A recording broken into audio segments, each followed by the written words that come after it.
A man reproduces himself through his child, so when he leave here, he can just smile. But I see fit to stay here a while, maybe buy a timeshare somewhere, rock bumwear, beach chair, write a book each year. You can write yourself out of your blessings. Wreck your Lambo the first stages by driving too reckless. Time is too precious, these some obvious lessons. Please remind me to watch my step while I balance on edges. Ski on the slopes of life, slide down the Ave at night. Watching them graphing graffiti on walls, that's the sight. Cars from Germany, I be pushing the fastest type. Looking to real estate, brother, I need the asking price. Imagine another rapper making me perspire. I got more styles and more flows, plus I'm much flyer. I got more heights to reach, but I'm already higher. I'm already on to the next thing. Peace and bless, King. Peace and bless, King. What's going on? What is going on, people? It is July 25th. I don't know if you can believe it. I can't believe it. How fast this month has gone by. It's a doozy. It's a doozy. All right, guys, let's get right into this, man. Guys, remember to like, subscribe, and share to the channel. Every Monday at just around 9 o'clock, I'm coming to you live to talk to you about real estate, business, and definitely some self-awareness stuff. So I appreciate you guys when you guys check in, leave me comments, etc. So like, subscribe, and share if you know anyone who's looking to get a better understanding of it and probably would like to ask me questions. I am available. Let's get in. What is it? Wednesday. Guys, remember Wednesdays, it starts with me and my brother Joel over at the Tenacity Foundation each and every Wednesday at around 12:30. He drops a video on YouTube. Go check him out. Also, go check him out on TikTok, the Motivatorpreneur on TikTok. He's definitely getting you guys up and ready and moving and motivated to do great things. He's also a coach, so check him out if you're looking for a life coach and definitely a marriage coach, because he's he's definitely a special person. So check Joel out at 12:30s on Wednesdays. Of course, on Fridays we had a spicy session going on Community Beacon on Friday. It was a pre-taped show. We brought in a guest, Coach Liv. This month we're talking about coming of age. Last week, Friday, we were talking about the rites of passage, and we really delved deep into it. So if you just go check it out, the show was real quick. I think it was less than an hour.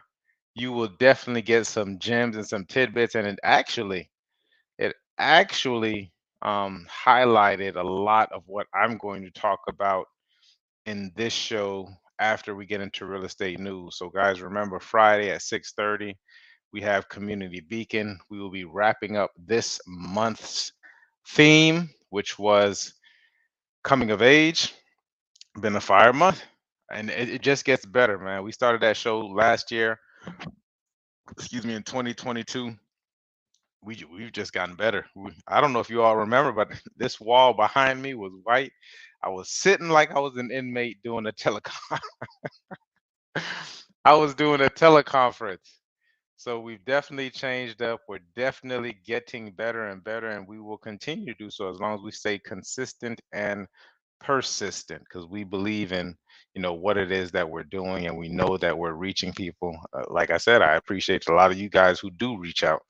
So thanks a lot for that. That being said, my good people, once I get this banner up, we can go into some real estate news, talking about what exactly is going on in the housing market, besides the rates going up, because I know that's the talk of the town. But we'll also see what else is happening. I think besides the rates going up, inflation is what is really what's slowing. If there was a slow in regards to buying of properties and homes, it would more likely be inflation than the prices and even the interest rates, because overall, um, people are still interested in buying, and they're finding ways to buy, and they know that there's that saying that all of a sudden popped up maybe a month and a half ago. Some excellent mortgage marketer said, you know what, you rent the rate. You know what I mean? You marry the house, and you rent the rate, or you date the rate, excuse me, because you can always refinance. A lot of people refinanced in the last year and a half, when we had crazy low interest rates. I mean, threes, twos. It was insane. So now we're at the fives, and we're probably going to see it continue to rise. Here was the interesting article I found today. It spoke about, and this is why this is why the housing market is going to continue to boom. It spoke about June's single family housing starts drop. They're talking about new construction for single family housing. And let's read the article. It says total housing starts fell 2% in June.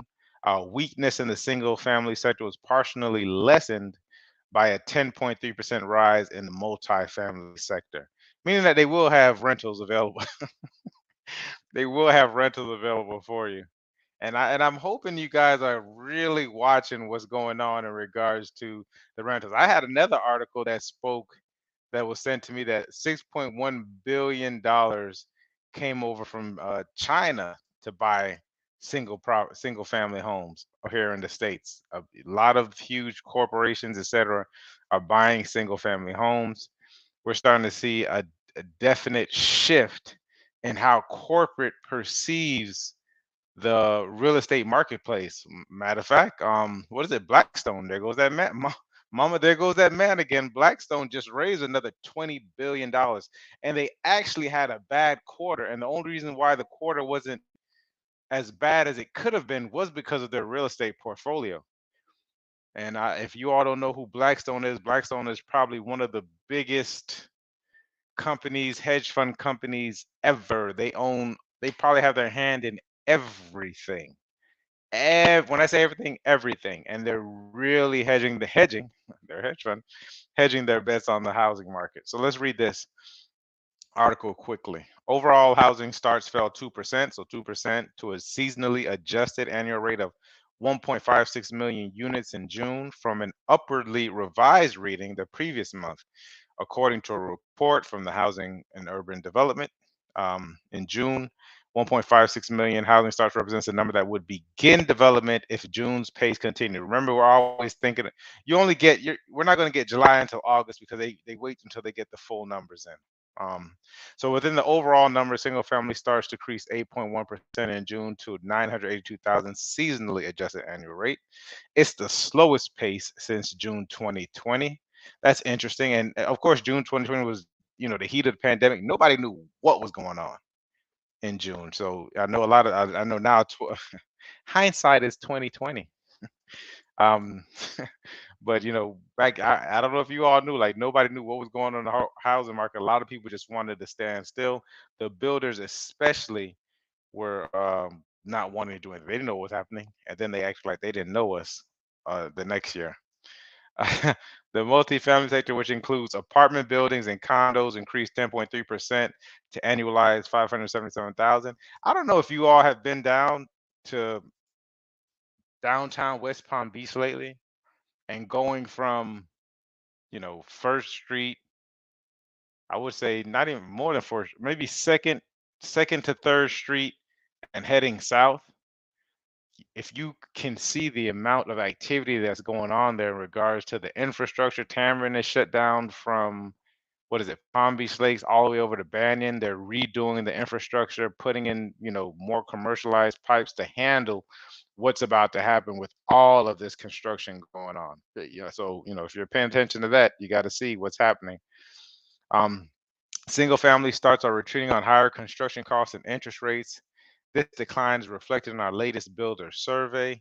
While the multifamily market remains strong on solid rental housing demand, and it's gonna, yeah, I think it's gonna soften a little bit.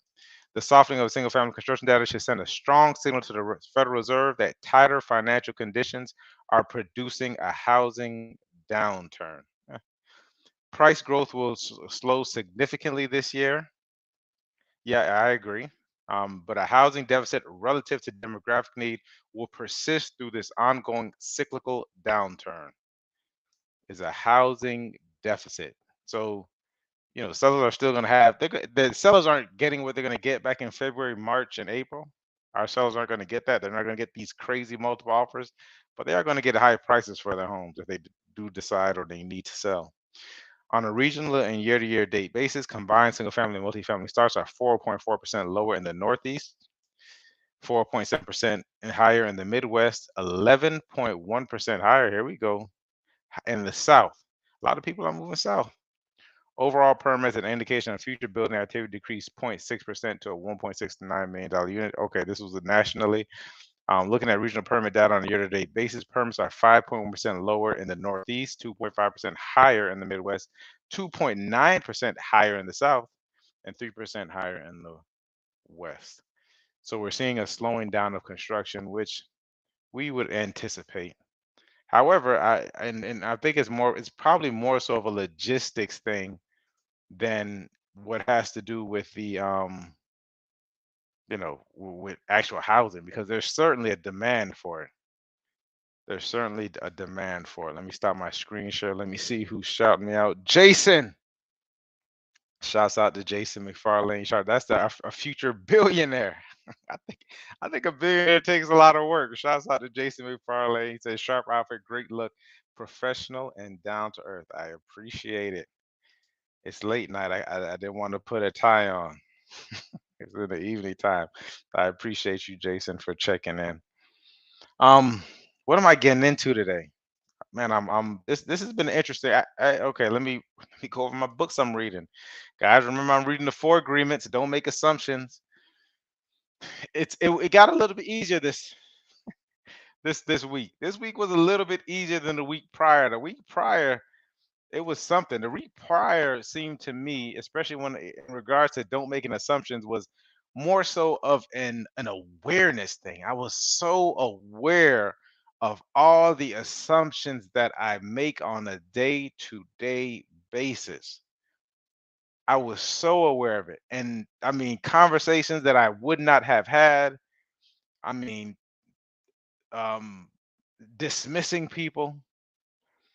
It was a lot of awareness in it, and it was almost at times it was almost overwhelming, because I think we live our lives based on assumptions, based on our past experiences. We've already put rules to these things, and we're living off the rules because let's make it simple. It makes life simpler and makes it more convenient. However, when you're living in the moment and you're not making these assumptions initially, like I said, last week was pretty tough. This week was different. So I'm starting to see a change in it. And that's why I wanted to take each month to go over each agreement individually. So I can actually put it together. So that was that. I'm supposed to be reading this book. I'm not even gonna lie to you. I did not read one page of it. I picked it up, I put it down. I was going to read it yesterday. Sunday is normally my reading days. However, I had an emergency, landlord emergency, where we were doing plumbing, and that ended up what should have been an hour ended up being about 4 to 5 hours. And the crazy part was, is I said I should put the book in the car with me so that when I got to the destination, in case anything happened, I was going to be able to read it, and I didn't. So I have a lot of catching up to do in regards to the way the superior man. It's starting off interesting. It talks about the different masculine and feminine traits, and what's going on in modern day society today, and how the um, what we're responsible for is changing in regards to masculine and feminine. So I am ready to get into that book. Okay, so my apologies. I'm holding my apologies. I didn't get into the book. Here we go. This is what I want to talk about today, because I'm taking a training and I'm in a mastermind group, a sales mastermind group, and we have a master salesman who teaches the course that we're following, the sales model that we're following. And we're actually the mastermind group, we're in a couple other sales trainings together, but we we really focus and specify this when we get together. It's a couple, it's about four of us, and we're really getting into this. And there was a new training that was released from this particular individual, and we've been going over it. And one of the people in the mastermind, suggested that we read up, excuse me, that we watch the video. It's about 40 minutes, and this guy is talking to his sales team for his company, or I think he has separate companies, but he's talking to the sales team and he's talking about what the top 1% do. And now he was a top 1% salesperson making multiple seven figures. I think in his sales career, he made close to $33 million off of commissions. And one of them was even MLM, multi-level marketing, which is, and I'm sure a lot of people who are in multi-level marketing will tell you that that's probably one of the hardest businesses to be in and be successful. And he was like, I think he was like the number one salesperson at the time. And so he spoke about what the top 1% do. And here's the thing is that you can, sales and life and business, they almost go hand in hand. So you can kind of apply these things to life if you're not necessarily an entrepreneur, but you definitely can apply this into your own business. If you're running a business, if you're thinking about running a business, what will it take for your actual business to be in the 1%? There's a titular line. What it takes for your business to be in the top 1%. Okay, perfect. So I'm not going to go over everything. I'm just going to go over a couple of things, and let's see, and let me know if it resonates. Let me know if any of this stuff resonates. Like I said, okay, so I'm getting to it. One of the things he spoke about was resigning from the company club. Resigning from the company club. Now, what did he mean by the company club? What he meant by the company club is all of the average people that are involved in a company, whether it's a sales company, whether you're in a corporate business, whether you're in government work, that are always complaining. And I remember, I remember people always had the complaints, and I mean, it wasn't just new complaints. These were just complaints that were just happening. There was always something happening in regards to the company culture, and regardless to the company procedures, in regards to supervisors. And I mean, it wasn't like, okay, we're going to complain about it and change it. This was a year after year thing. And so let's take, for instance, real estate. When I was going to the office regularly back in 2017, 18, 2017, 18, somewhere around there, and you'd go in there and it was the same complaints, the same agents who weren't doing any deals, but if they did do deals, they were complaining about the deals, they were complaining about the amount of deals. Here's a quick fact for you. And I didn't check it today, so sorry. But last week we had about 24,000 homes in the MLS. In the prior months, we had about 14,000 homes in the MLS. When I came into the business in 2017, 2018, there was right around 50 to 60,000 homes in the MLS. Those agents were complaining then that there wasn't enough business, and they for darn sure was complaining in the last 2 to 3 months when it got down to 14,000. So regardless of whether we were in the hottest ever sellers market, marketing time, transactions being done ever, those agents were complaining then, and they were complaining now, and they were complaining back in 2017. So that in a nutshell is the company club. So it's basically telling you, and this is for your personal life, get away from people who are always complaining.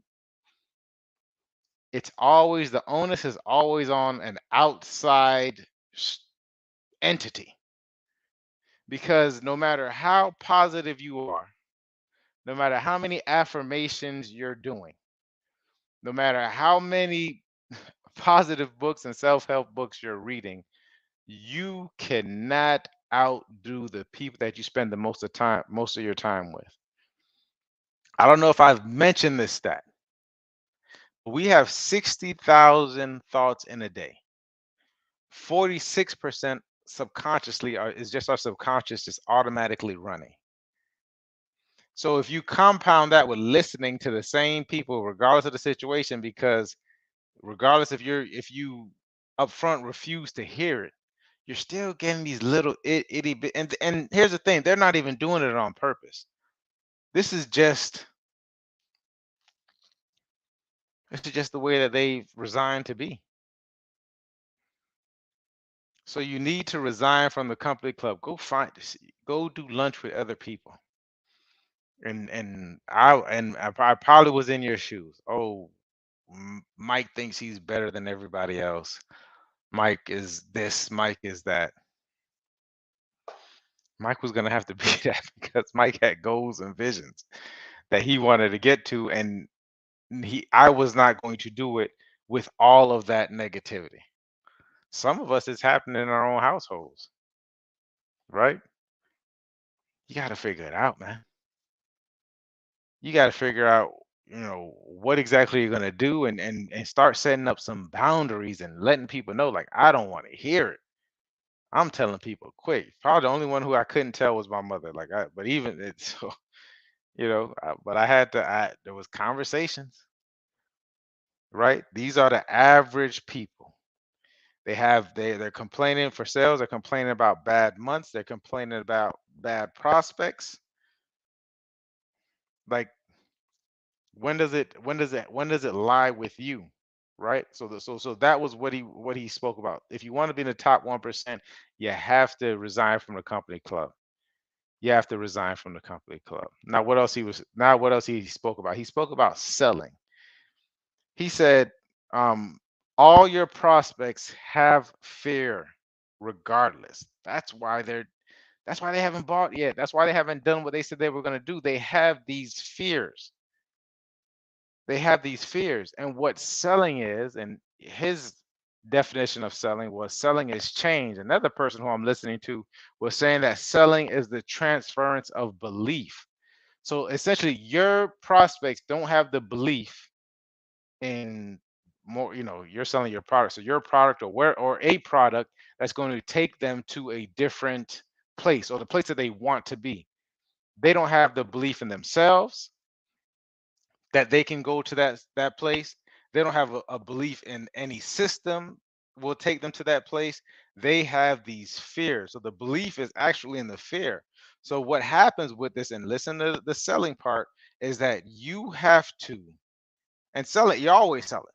That's number one. So regardless of whether you have a widget or something, you're selling yourself, you're selling something, you're selling an ideal, whatever it is, you have to make them feel that the place, and I thought this was genius, the place that they're in, because people are more likely to run from pain than to run to pleasure, right? So they would rather run from pain. So the pain right now is the fear of, what if this thing doesn't work? What if they don't believe me? What if I can't? What if I'm an imposter? Like, there's all these pains, and they're like, I don't even want to go through it. So I'm going to stay right here. And they don't understand that the pain that they're in currently, this is like the thousand deaths. They would rather die 1,000 deaths than to stand up and walk through their pain. So what you have to do is you have to make them feel as if where they are, which it more than likely it is more painful than where they want to be. Because if where they are is more painful than where they want to be, then they will run from where they are. They will move. They will make a move. And hopefully it's to whatever it is that you're attempting to believe you're trying to transfer to them. You have to get your prospect to, and I love when he said this, you have to get your prospect to overcome their way of thinking that has allowed them to stay in the situation they are in. I need you all to actually. I'm gonna drink something so that marinates for a little bit.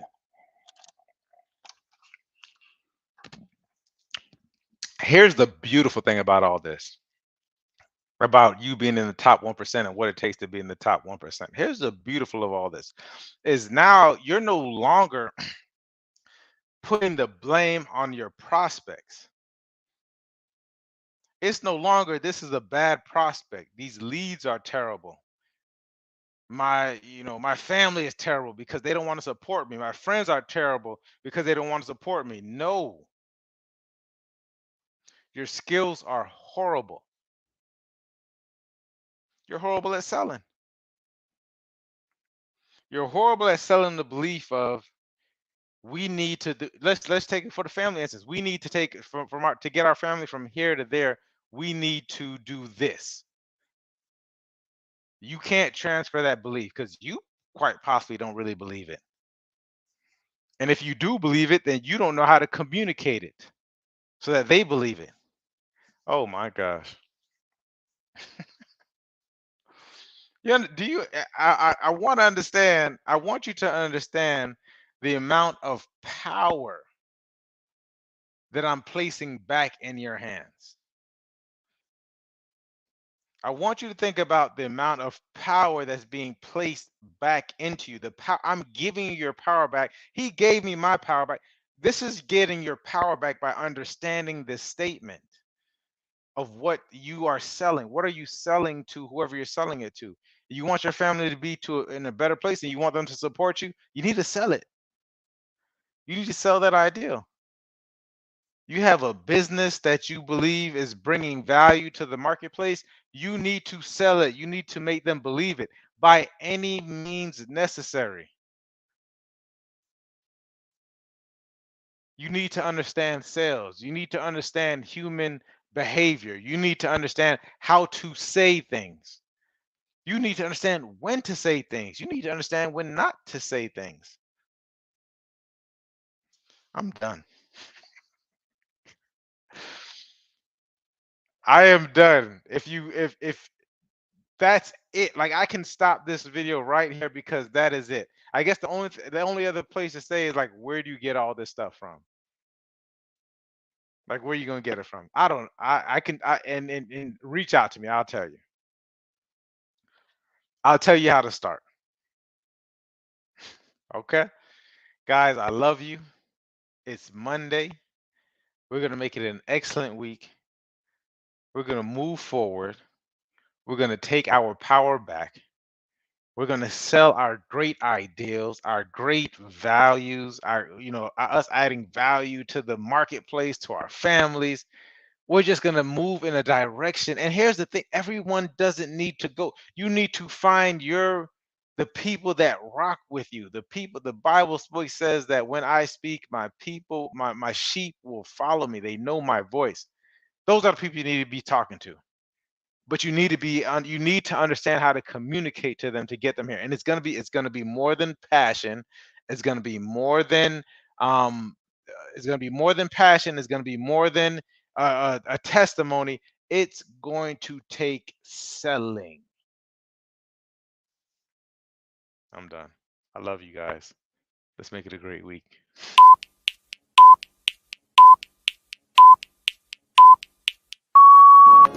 A man reproduces himself through his child, so when he leave here, he can just smile. But I see fit to stay here a while, maybe buy a timeshare somewhere, rock bumware, beach chair, write a book each year. You can write yourself out of your blessings, wreck your Lambo the first stages by driving too reckless. Time is too precious, these some obvious lessons. Please remind me to watch my step while I balance on edges, ski on the slopes of life, slide down the Ave at night, watching them graphing graffiti on walls, that's the sight. Cars from Germany, I be pushing the fastest type. Looking at real estate, brother, I need to ask in price. Imagine another rapper making me perspire. I got more styles and more flows, plus I'm much flyer. I got more heights to reach, but I'm